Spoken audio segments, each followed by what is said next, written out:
Ukraine में जारी है रूस का स्पेशल ऑपरेशन। इस अभियान में शामिल रूस की BUK M3 air defence system. रूसी रक्षा मंत्रालय ने जारी किया वीडियो। यूक्रेन के बर्डियांस्क पोर्ट पर रूस के लार्ज लैंडिंग सपोर्ट शिप की एंट्री। रिपोर्ट्स के मुताबिक ऐसे 10 जहाज रूसी ऑपरेशन में लेंगे भाग। हर जहाज के पास 20 टैंक या 40 बख्तरबंद गाड़ियां ले जाने की क्षमता। यूक्रेन सेना की आज़ोव बटालियन का पलटवार। रूसी सैनिकों को बनाया निशाना। इस हमले में रूसी सेना को हुआ नुकसान। यूक्रेन के 13 इलाकों में हवाई हमले का अलर्ट। ओदेसा, लवीव, खार्किव समेत कई शहरों में आज फिर बजे खतरे के सायरन। यूक्रेन के रक्षा मंत्रालय का दावा, रूसी सेना को उत्तर पश्चिम से राजधानी को घेरने से रोका। कीव के मकारीव इलाके से रूसी सेना को बाहर खदेड़ा। यूक्रेन के खेरसों में रूसी सेना की बमबारी। खेरसों के सुपर बाजार में रूसी सेना पर लूट का आरोप। यूक्रेनी सेना के विशेष अभियान बल का रूस को करारा जवाब। तबाह किए रूसी सैन्य वाहन। वीडियो में दिखे जलते हुए रूसी टैंक।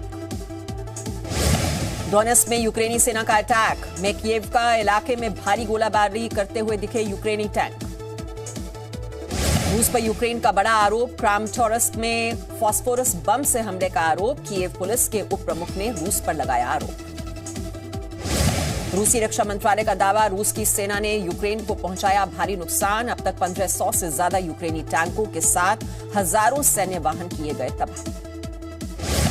बेलारूस में लगातार सैन्य उपकरण भेज रहा है रूस। बेलारूस के गुमेल क्षेत्र में फिर दिखाई दिए रूस के सैन्य वाहन। सामने आई सैटेलाइट तस्वीरें। रूस ने दिखाई अपनी सैन्य क्षमता के A-52 हेलीकॉप्टर से यूक्रेन के सैन्य ढांचों पर किए एयर स्ट्राइक। बेहद कम ऊंचाई पर उड़ान भरने में सक्षम है ये अटैक हेलीकॉप्टर। राजधानी कीव में यूक्रेन की सेना पर रूस का वार। चुन चुनकर उड़ाए यूक्रेन के मल्टीपल रॉकेट लॉन्चर। रूस समर्थक एक अखबार ने युद्ध में लगभग 10,000 रूसी सैनिक मारे जाने की दी रिपोर्ट। एक ही दिन में वेबसाइट से हटाया आंकड़ा। किया वेबसाइट हैक होने का दावा। रूस के हवाई हमलों के खिलाफ यूक्रेन कर रहा है जवाबी कार्रवाई। रूस की मिसाइलों को तबाह करने के लिए यूक्रेन के एयर डिफेंस सिस्टम ने दागे रॉकेट। मारिंका में डोनेट्स्क पीपल्स रिपब्लिक की सेना का अटैक। सेना के टैंक यूक्रेनी सेना के ठिकानों को बना रहे हैं निशाना। ज़ाइटुमर में रूसी सेना ने यूक्रेन के सैन्य ठिकाने पर की ड्रोन स्ट्राइक। यूक्रेन की बख्तरबंद गाड़ियों और हथियारों को बनाया निशाना। रूस और यूक्रेन के बीच युद्ध में दोनों देशों की सेनाओं को पहुंच रहा है भारी नुकसान। दोनों सेनाएं एक दूसरे पर ड्रोन से कर रही हैं हमला। रूस को हराने में जुटा है पूरा यूक्रेन। झूले का व्यापार छोड़ बुलेट प्रूफ जैकेट और सुरक्षा गियर बना रहा है एक व्यापारी। युद्ध के मैदान में भी उतरे यूक्रेनी नागरिक। अमेरिकी कंपनी ने जारी की यूक्रेन में मची तबाही की ताजा तस्वीर। सैटेलाइट तस्वीरों में दिखी खंडहर में तब्दील हुई कई इमारतें। यूक्रेन पर अटैक के बीच लगातार काम कर रहा है यूक्रेनी बचाव दल। रूस के हमलों के बाद लोगों को रेस्क्यू करने का काम कर रहे हैं दल कर्मी। बहादुरी की तस्वीरें सामने आई। रूसी सेना ने मारियोपोल एयरपोर्ट पर किया कब्जा। बीते कई दिनों से रूसी सेना कर रही है मारियोपोल पर एयर स्ट्राइक। यूक्रेन के मारियोपोल में दिखी चेचन लड़ाकों की battalion. Chechnya chief Ramzan Kadyrov ने जारी किया नया वीडियो। खेरसों में यूक्रेन समर्थक प्रदर्शनकारी पर रूसी सेना ने की गोलीबारी। यूक्रेन का दावा, प्रदर्शनकारियों पर रूसी सेना ने दागे आंसू बम। हादसे का वीडियो आया सामने। खेरसा एयरपोर्ट से रूस से अपने विमानों का किया तबादला। सैटेलाइट तस्वीरों से की गई पुष्टि। यूक्रेन के राष्ट्रपति ज़ेलेंस्की ने दुनिया से जाहिर की यूक्रेनी नागरिकों की पीड़ा। हवाई हमले के सायरन की आवाज सुनाते हुए कहा, सायरन की आवाज बन गई है जीवन का हिस्सा। रूस के सामने नहीं झुकेगा यूक्रेन। ज़ेलेंस्की ने यूक्रेनी नागरिकों से की अपील, देश और अपनों को बचाने के लिए हर कोशिश करें। देश के नाम संबोधन में ज़ेलेंस्की ने कहा, द्वितीय विश्व युद्ध के बाद रूस यूक्रेन की जंग यूरोप में हुआ सबसे भीषण युद्ध है। रूस के अल्टीमेटम पर ज़ेलेंस्की का पलटवार। कहा, किसी कीमत पर नहीं हटेंगे पीछे, चाहे पूरा यूक्रेन खत्म कर दे रूस। न खार्किव देंगे, न मारियोपोल, न ही मिलेगा कीव। अमेरिकी कंपनियों पर रूस कर सकता है साइबर हमला। राष्ट्रपति जो बाइडेन ने दी चेतावनी। रूस ने यूक्रेन पर लगाया लोगों को बंधक बनाकर रखने का आरोप। कहा, लोगों को मानवीय कॉरिडोर से बाहर नहीं निकलने दे रही है यूक्रेन की सरकार। यूक्रेन में 1 करोड़ से ज्यादा लोग विस्थापित हुए। संयुक्त राष्ट्र का बयान, लगभग 35 लाख लोगों ने छोड़ा यूक्रेन। यूक्रेन से जंग के बीच रूस ने यूक्रेन से की अपील, मारियोपोल में फंसे लोगों को बचाने के लिए रेस्क्यू ऑपरेशन जारी रखा जाए। संयुक्त राष्ट्र और रेड क्रॉस को भी मानवीय सहायता देने की अपील। रूस की बमबारी के बीच लोगों का पलायन जारी, ओडेसा में ट्रेन के रास्ते यूक्रेन छोड़ रहे हैं लोग। राजधानी कीव से सामने आई लोगों की बेबसी की तस्वीर, रूस के मिसाइल हमले के बाद मलबे में अपना सामान ढूंढते हुए नजर आए लोग। यूक्रेन में पकड़े गए रूसी सैनिकों ने राष्ट्रपति पुतिन पर लगाए बड़े आरोप, पुतिन को झूठा और धोखेबाज बताया। साथ ही रूसी नागरिकों से पुतिन के खिलाफ आवाज उठाने की अपील की। यूक्रेन में पकड़े गए रूसी सैनिकों का दावा, रूसी सेना युद्ध पहले ही हार चुकी है। साथ ही बताया युद्ध में रूस के 15,000 सैनिक मारे जा चुके हैं। इंडोनेशिया के बाली में रूसी कलाकार ने पेंटिंग बनाकर युद्ध रोकने की अपील की। साथ ही पेंटिंग में लिखा, हम सब भाई हैं। अंतर्राष्ट्रीय शतरंज संघ ने रूसी शतरंज ग्रैंड मास्टर सर्गेई कारजाकिन को किया सस्पेंड। रूस के हमलों का सार्वजनिक रूप से समर्थन करने के लिए किया 6 महीने के लिए सस्पेंड। पाकिस्तान में इमरान खान सरकार पर संकट के बादल, विपक्ष ने की कॉन्फिडेंस मोशन लाने की मांग। विपक्षी दलों के अविश्वास प्रस्ताव पर पाकिस्तान स्पीकर ने 25 मार्च को बुलाई है बैठक। विपक्षी पार्टियां आज ही संसद सत्र बुलाने पर अड़ी। इमरान सरकार के खिलाफ विपक्ष के अविश्वास प्रस्ताव पर 25 मार्च को वोटिंग। विपक्ष ने आर्थिक संकट के लिए इमरान सरकार को बताया है जिम्मेदार।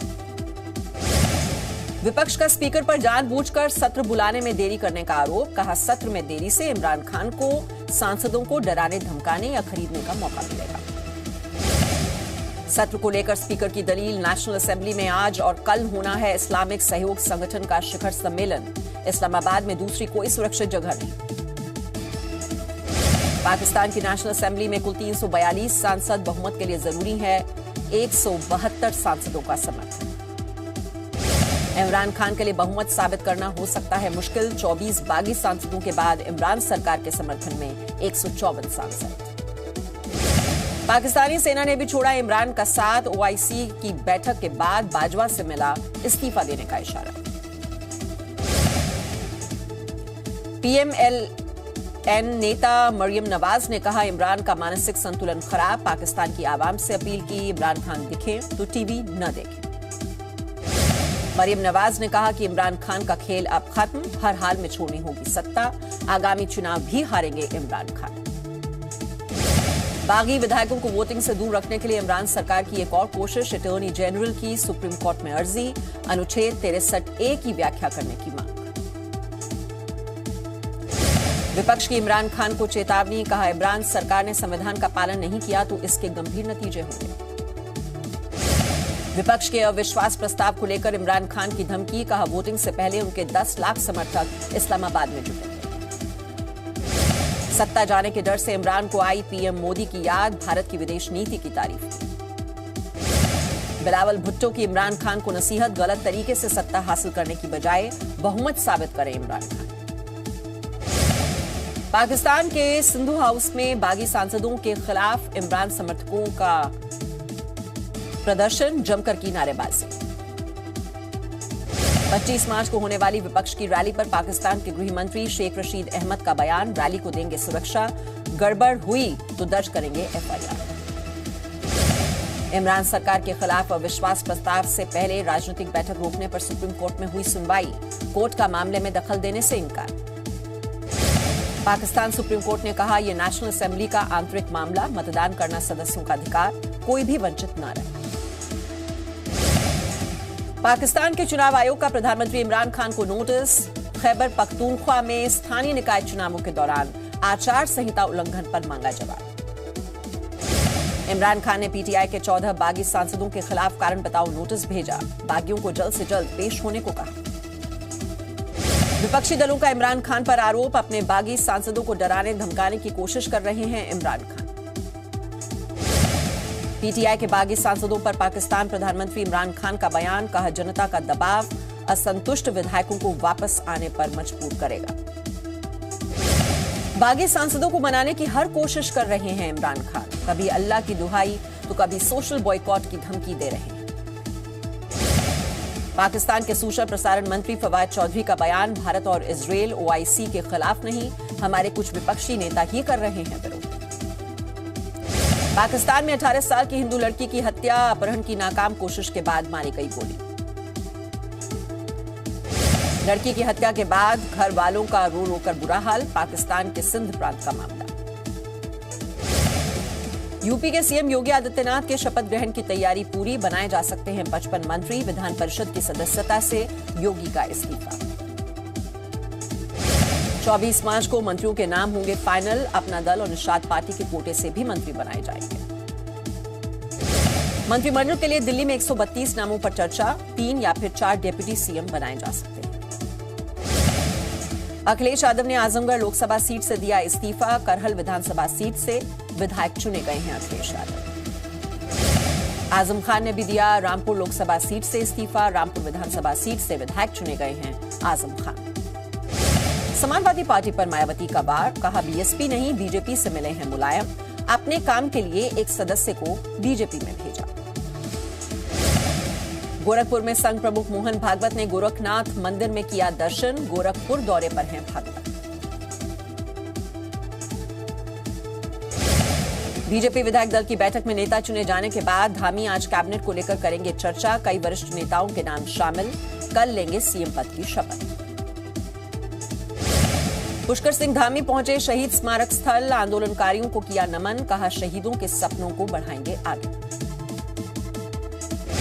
गोवा में मुख्यमंत्री प्रमोद सावंत का शपथ ग्रहण समारोह टला, 26 या फिर 27 मार्च को हो सकता है शपथ ग्रहण।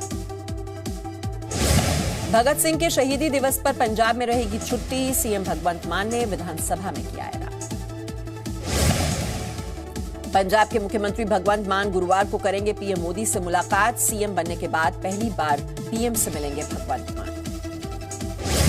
केंद्रीय विश्वविद्यालयों के ग्रेजुएट कोर्स में दाखिले के लिए 12वीं के नंबर का वेटेज नहीं, कॉमन यूनिवर्सिटी एंट्रेंस टेस्ट से मिलेगा दाखिला। आज से महंगा हुआ पेट्रोल और डीजल, 137 दिनों बाद बढ़ रहे हैं दाम, प्रति लीटर 80 पैसे महंगा हुआ पेट्रोल डीजल। पेट्रोल डीजल के बाद एलपीजी सिलेंडर भी महंगा, 50 रुपए बढ़े सिलेंडर के दाम। दिल्ली के मालवीय नगर में माइक्रोवेव में मिला 2 महीने की बच्ची का शव, पुलिस ने शक के आधार पर बच्ची की मां को हिरासत में लिया। गाजियाबाद में रिटायर्ड दारोगा की गोली मारकर हत्या, मामूली विवाद को लेकर बदमाश ने वारदात को अंजाम दिया।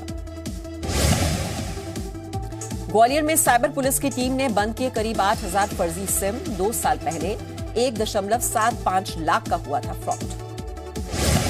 एमपी के शहडोल में गैंगरेप के आरोपी अब्दुल शादाब का घर पर चला बुलडोजर, छतरपुर में करोड़ों की जमीन अतिक्रमण से मुक्त। ग्वालियर में दुकान में घुसकर दुकानदार के साथ मारपीट, सीसीटीवी में कैद, मारपीट की वारदात, 30,000 रुपए लूट कर ले गए बदमाश, मामला दर्ज कर आरोपियों की तलाश में जुटी पुलिस। रायपुर से गायब बच्चा देहरादून में मिला, पुलिस ने बच्चे को सुरक्षित उसके परिजनों को सौंपा। 9 मार्च को बच्चे का राजेंद्र नगर से हुआ था अपहरण, 2 आरोपियों को किया गया गिरफ्तार। यूपी के हमीरपुर में नशेड़ी बेटे ने मामूली विवाद में मां को उतारा मौत के घाट, धारदार हथियार से काटकर मां की हत्या कर दी। नोएडा में ट्रांसफार्मर में लगी भीषण आग, आग लगने से आसपास के लोगों में दहशत का माहौल। दिल्ली में भी शुरू हुई भीषण गर्मी, मार्च महीने में ही पड़ने लगी है जून जुलाई वाली गर्मी। वाराणसी में मार्च महीने में ही भीषण गर्मी का दिखने लगा प्रकोप, सुबह 7 बजे की धूप भी नहीं हो रही बर्दाश्त, 39 डिग्री सेल्सियस दर्ज किया गया था। कानपुर में भीषण गर्मी का प्रकोप शुरू, मार्च में ही 37 डिग्री सेल्सियस पहुंचा तापमान, एसी कूलर की बिक्री में आई तेजी। नोएडा में 40 डिग्री पार किया तापमान, घर से निकलने से बच रहे हैं लोग। मौसम विभाग के मुताबिक अभी 1.5 महीने तक भीषण गर्मी से नहीं मिलने वाली है राहत। भोपाल के किसान ने कर दिखाया अनोखा कारनामा, किसान ने अपने खेत में उगाया नीले रंग का आलू। चित्रकूट में सड़क पर बाघ दिखने से दहशत, बाघ की दहशत से घंटों रास्ते पर लगा रहा लंबा जाम। Presenting B News app, available on Google Play and App Store. Download it now.